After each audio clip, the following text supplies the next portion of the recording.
Guys, I finally figured it out. There's an energy exchange every single thing that we do. And spending the last couple of months in India has made me realize that I have to really be careful to cultivate my energy wisely.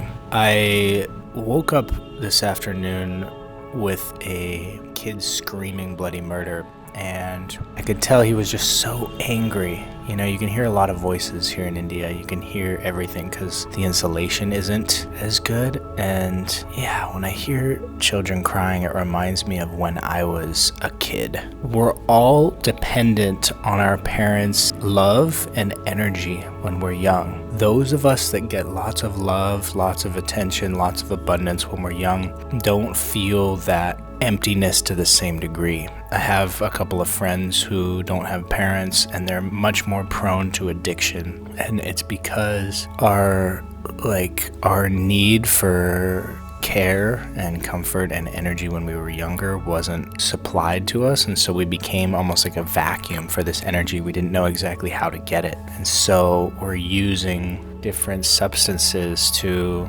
basically give us the energy that we so desperately craved. Most of us are like this. That's what I'm realizing, is that we're all needy for this energy in one form or another. But here's the incredible breakthrough, is that the true source of this energy is actually infinite. And some people crack the code and learn how to generate their energy from within them. And this is something that's not conventional. If we can figure out how to maintain super good energy, then all of a sudden we become a generator of energy. This is where things get interesting.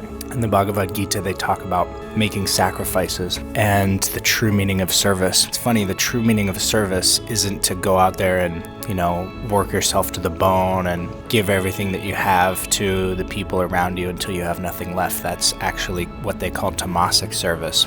But sattvic service, which is the highest form of energy, is actually giving it a worthy time to a worthy person in worthy circumstances. And here's the thing. They talk about service in a way that's not necessarily giving somebody a gift. They talk about service in a few different ways. The main one being you're restraining your senses to maintain high vitality, practicing meditation and making the offering of meditation, which is again increasing your vitality, and then controlling the vital forces through the breath. So there's a few things that they mention about service and about giving, and none of them have to do with actually giving somebody a gift. They all have to do with cultivating your internal energy so that you become a vessel for this creative force. I want to give you an example. Have you ever noticed that when you wake up with 2 hours of sleep or 3 hours of sleep or 4 hours of sleep, that the day just feels impossible? No matter how much you try to make it through the day, everything just feels like the world's caving in. Can't seem to get any work done. You can't seem to focus, and nothing actually gets done. That's an example of not having managed your energy correctly. So take the opposite. Have you ever noticed that you take good care of yourself, you get an early night's sleep, and you wake up and all of a sudden everything's flowing with ease? You're on fire. You're knocking things out left, right, and center. And you notice you don't even have to try. Things just happen. So the type of energy that is going to help you to become a magnet, that's the type of energy that's going to help you to become powerful. And so this power, this energy can actually be cultivated, but it comes from serving yourself first. In order to be at a high level of impact, in order to make a big difference, grow a big following, have unique and incredible ideas, the key is to cultivate your energy and slay your energy vampires. So that's something that I've been working on.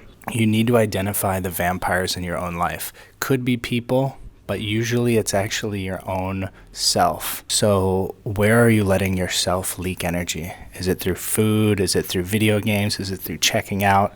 Is it through coping mechanisms? And find those areas that you're leaking energy when you can actually start to replace those bad habits with good habits. For me, food has been the number one trigger.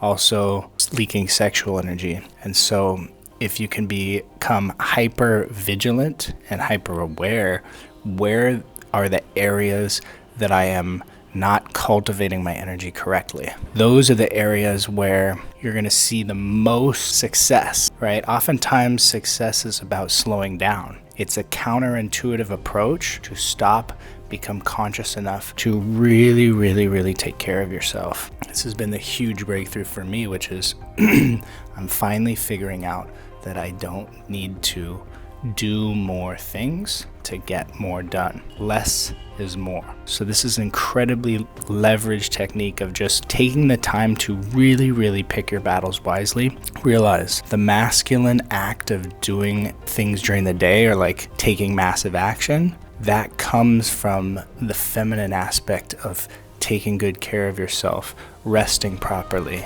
giving your body exactly what it needs. Because in that feminine state of deep, deep relaxation, care, ease, forgiveness, that's where you're going to almost like have a womb for your creative energy. Give yourself that ability. Give yourself what you need to really, really cultivate that energy, and then go out there and give it to the world. Something I'm cultivating: reverse your thought about how you have to go out there to get something. The big breakthroughs are in here. Love y'all so much.